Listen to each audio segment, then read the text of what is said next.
প্রিয় বন্ধুরা, এই যে শাপলা পাতা মাছ আলু দিয়ে রান্না একদম রেডি। আশা করছি আপনাদের কাছে রেসিপিটা ভীষণ ভীষণ ভালো লাগবে। আর যদি ভালো লেগে যায় একটা লাইক শেয়ার সাবস্ক্রাইব করে আমার সঙ্গে থেকে যেতে পারেন আর বন্ধ করে রেখে যেতে পারেন। আপনারা যদি আমার পরিবারে এসে ভিডিও দেখে একটা কমেন্ট রেখে যান, অবশ্যই আমি আপনাদের পরিবারে চলে যাব সঙ্গে সঙ্গে। তবে সবাইকে জানাচ্ছি আমন্ত্রণ আমার পরিবারে। নমস্কার বন্ধুরা, সবাই কেমন আছেন? আমি পাপড়ি চলে আসলাম আপনাদের মাঝে কিচেন অ্যান্ড ব্লগ থেকে একটা শাপলা পাতা মাছের রেসিপি নিয়ে। বরিশালের মানুষ বলে শাপলা পাতা মাছ, এবং এটার অরিজিনাল বইয়ের ভাষায় যে নাম সেটা হলো শঙ্কর মাছ। ইন্ডিয়ান দিদি ভাইরা দাদা ভাইরা তারা বলে শঙ্কর মাছ।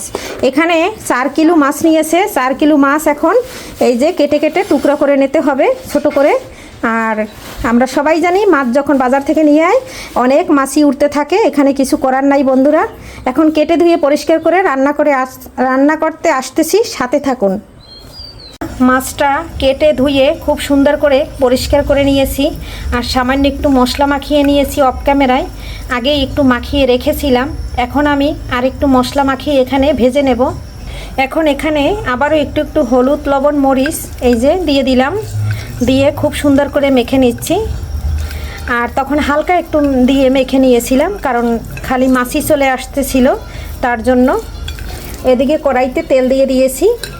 মাছটা কিন্তু খুব সুন্দর করে ভেজে এই যে একদম মেখে নিলাম। দেখুন বন্ধুরা, মাছটা এখন চুলায় দিয়ে দিয়েছি। তেলটা ভীষণ গরম হয়ে গেছে। মাছটা রান্না করার জন্য এখানে নিয়েছি রসুন থেতো করে, পেঁয়াজ কুচিয়ে, আর নিয়েছি কাঁচামরিচ আর পেঁয়াজ বাটা, নিয়েছি কাঁচামরিচ মাঝখান থেকে ফেলে, নিয়েছি 2টো টমেটো কিউট করে কেটে, আর নিয়েছি 2টো আলু কেটে।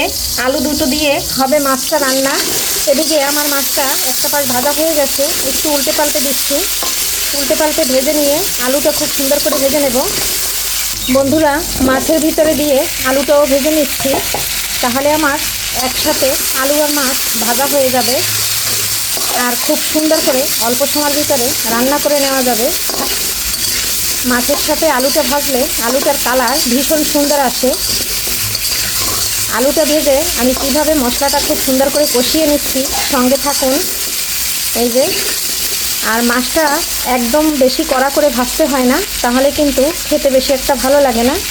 আর এই মাছটা থেকে রান্নার পরে অনেকটা তেল ছেড়ে দেয় বন্ধুরা।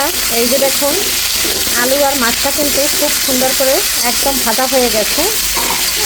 এখন আমি মাছটা তুলে নেব।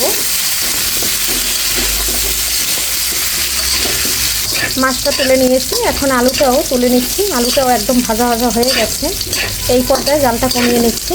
2 টুকরো দারচিনি দিয়েছি, একটা তেজপাতা দিয়েছি। মাংসে যে মশলা লাগে সম্পূর্ণ মশলা দেব। এখন দিয়ে দেবো 2টো এলাচ, দিয়ে দিচ্ছি গোটা জিরা। এলাচটা একটু থেতো করে দিয়েছি। এখন আমি এটা একটু নেড়ে ছেড়ে দিচ্ছি। নেড়ে ছেড়ে দিয়ে এখানে দিয়ে দেব এই যে এই মশলাগুলো, সব মশলাগুলো দিয়ে তেলের সাথে একটু নেড়ে ছেড়ে হালকা বাদামি কালার করে তারপরে এখানে দিয়ে দেবো একটু জল। এখানে আমি মশলার একটা পেস্ট বানিয়ে নিচ্ছি। হলুদ দিয়ে দিচ্ছি, দুঞ্জ জিরা দিয়ে দিচ্ছি, ঝাল অনুযায়ী মরিচ দিয়ে দিচ্ছি, স্বাদ অনুযায়ী লবণ দিয়ে দিচ্ছি। এখন আমি একটু নেড়ে ছেড়ে দিচ্ছি। নেড়ে ছেড়ে এখন আমি যে বাটিটায় মশলা দিয়েছিলাম সেটা একটু দিয়ে দিচ্ছি বন্ধুরা। দেখুন মশলাটা দিয়ে তেলটা ছেড়ে দিয়েছে। এই পর্যায়ে দিয়ে দিচ্ছি টমেটোটা দিয়ে খুব সুন্দর করে কষিয়ে নিচ্ছি। টমেটো আর মশলাটা এখন আমি অনেক সময় বসে কষিয়ে নেব, যাতে টমেটোটা পুরোটা গলে যায়। এ পর্যন্ত ওয়েট করতে হবে। মশলাটা আরও 10 মিনিটের মতন কষিয়ে নেব। যত সুন্দর করে মশলাটা কষানো হবে তত কিন্তু খেতে মজা লাগবে। আর মাছটা আর আলুটা ভেজে এই যে আমি ফ্রাই প্যানে তুলে নিয়েছি বন্ধুরা। কারেন্ট চলে যাওয়ার কারণে গরম জলটা দিতে পারি নাই, এর জন্য এখন কড়াইটা ধুয়ে চুলায় গরম জল দিয়ে নিয়েছি, আর মাছটা আর আলুটা কষিয়ে তুলে নিয়েছি। এটা কিন্তু অফ ক্যামেরায় করেছি, কারেন্ট ছিল না আরও গরমের মধ্যে, তার জন্য কিন্তু এটা করেছি। এখন আমি জলটা গরম হয়ে গেছে, এখন মাছ আলুটা দিয়ে দিচ্ছি, কারণ আমি যদি কষানো মাছের মধ্যে ঠান্ডা জল দেই তাহলে খেতে ভালো লাগবে না। তার জন্য তুলে নিয়ে আবার আমি গরম জল দিয়ে বসিয়ে দিলাম।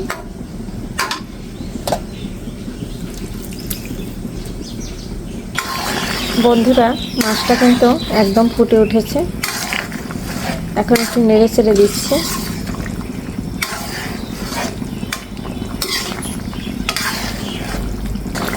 বন্ধুরা, এই যে দেখুন, রান্নাটা কিন্তু আমার হয়ে গেছে। আলুটা একদম সম্পূর্ণ সিদ্ধ হয়ে গেছে, আর এদিকে ঝোলটা কিন্তু একদম গাঢ় হয়ে গেছে।